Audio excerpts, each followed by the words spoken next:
So if you look at how the conflict here started, it started by way of some people that were employed here who had been committing crimes here. And once we started questioning them, then they began thinking of how shall we get out of this situation? And a noble and genuine proposal that was there was turned upside down. If you follow, they started, oh, he sold our land. Then they started bringing other issues which are quite irrelevant. That was intended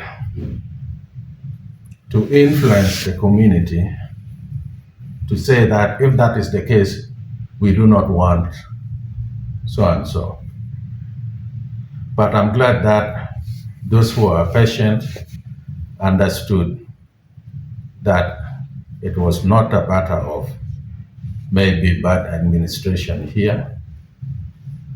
For example, when somebody says, that there was or there is corruption, yes, there could have been corruption here, like we've been also complaining, I'd also been complaining. That corruption especially came during a time like this one, the cultural festivals. All the three cultural festivals were in the hands of the Prime Minister. But to date, there is no record. And I'm on record for having written to inquire and to request and demand for reports. But there is nothing. And I am a leader that cannot run into the streets because of a mistake of one worker or because of a mistake of a subject. I sit on some of the things because it will be like poking my own eyes. So, when all this came out, I think everybody jumped in without understanding, without knowing what was going on. It is only now that people are beginning to realize that, oh yeah, I think we were mistaken. It is something else.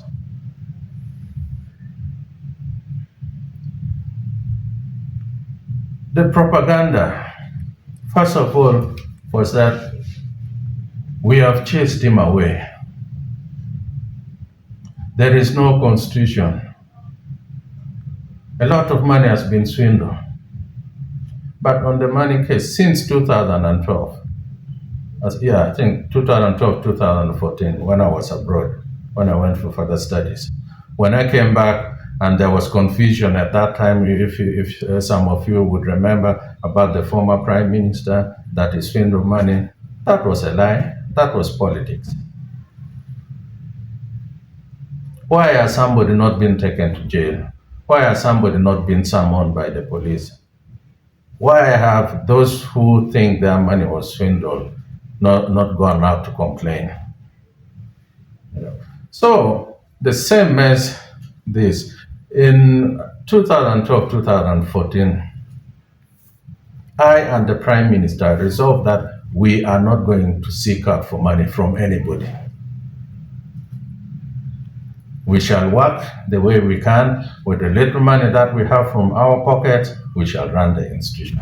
And that is what we've been doing. The only money that we've been receiving was from the Ministry of Gender, which comes in the tune of 7 million, 14 million. Can you eat such a money? And I'm not even involved in any of that. I'm even not a signatory to any of the bank accounts. I withdrew myself from that. I said I cannot, because I was a signatory at the beginning of the formation of the institution. But as we brought other people, I withdrew myself from there. So if we're not been receiving money, then where does this corruption that they claim on me comes from? So it was only mudslinging. So they say, oh, he's corrupt. No. And then the fundamental thing that people don't understand about Apere. Apere has never been part of Ker Kwaro Acholi, not even a second. He claims to be Rwot of Acana. But the restoration of Rwot Acana started in 1999 with my own installation. At what time in point was Apere installed as the Rwot of Acana? Because I know that on the 22nd of February of 2002, the people of Atiak invited me to go and be the guest of honor at the installation of their Rwot, called Richard or Rwot Acana, who is a nephew to Apere.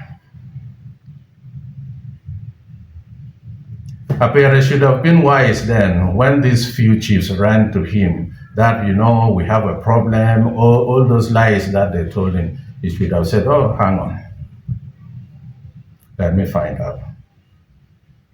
But I think he's also one greedy being that is there. He just jumped into it. He has never been part of Ker Kwaro Acholi. If you have never been part of anything, how do you claim its leadership? Is that correct in any form of our lives? Is that correct? Isn't that part of corruption that we talk of? So this faction, people are just jumping in without knowing.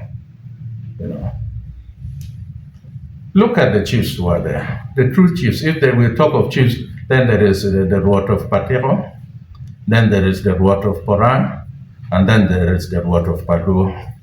These are three installed, although we are dubious about the installment of Rwot of Patero, because there was no public function that we witnessed, that we heard of, because that is a public event when you're installed. We never had that of Rwot Patero. And then how about the other ones? Okay, who seems to be very angry every time that he talks and very vocal, of Lagam Amida. Since his father died, I think 3, 5, or more than 5 years ago, he has never been installed, not even initiated. He lives here in Gulu. And now he claims that he's the deputy or whatever, I don't call it with Rudy. How? When you have not been even installed in your own chiefdom. Then we have the other one, Kashmir. Same. He wants to usurp the power of the Rwot who is there. Go to Pagak, the same. 2 people in the same kingdom. Atiak itself, 2 people. Apere is forcefully overthrowing his own nephew and claims that it is the elders who called him for that. It doesn't work like that. This is royalty. It doesn't work like that, that a few elders calls you and then tells you that now you're the chief, and you also agree, if you're not greedy. A few months ago, leave alone these other groups who were masquerading that they were, they were coming to mediate, and yet they'd already taken sides. The religious leaders called us. We went to St. Monica. What happened? Apere, Rwot Pero, Rwot Acana, Beni, and another 5 of them. At the last moment, excused themselves. They told the Archbishop Emeritus that, we are still mourning the passing on of our colleague, the Rwot of Bugo, so we are not coming. Having first accepted when they knew very well that the Rwot had already died. I went with the chiefs. And in there, unfortunately, Rwot Powell, who left us 10 years ago, also came back, claiming to be part of Ker Kwaro, or for whatever reason. I don't know why he was there.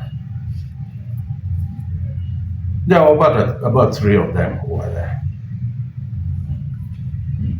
So in actual sense, I have 47 chiefs with me. And the other ones, there are only 3 proper chiefs, and the other ones are just people who are still aspiring to be. So if there are people who are saying, why should they follow such a person? Why should they follow?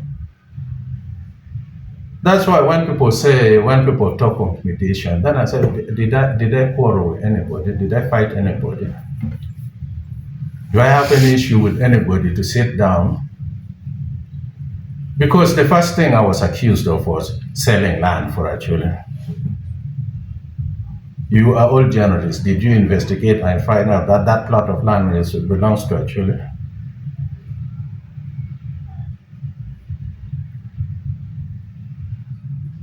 So it's all propaganda. And the first meeting that we had in 2022, in our council meeting, we said that all those who have been anointed should come back. Those who have not should first get themselves installed properly, then they will come back. And this has been my message all along, that please come back and we continue working together. If at all there is any problem, it should have started from within us. How many meetings did we hold? Why hasn't anybody introduced anything? Even if it was against me, why haven't they introduced in these other meetings? Why did it just explode once like that? So I kept quiet, and I have not been talking about this thing for long. And I didn't even wish to talk about it. I wanted people to find out by themselves where the truth is and where the lies.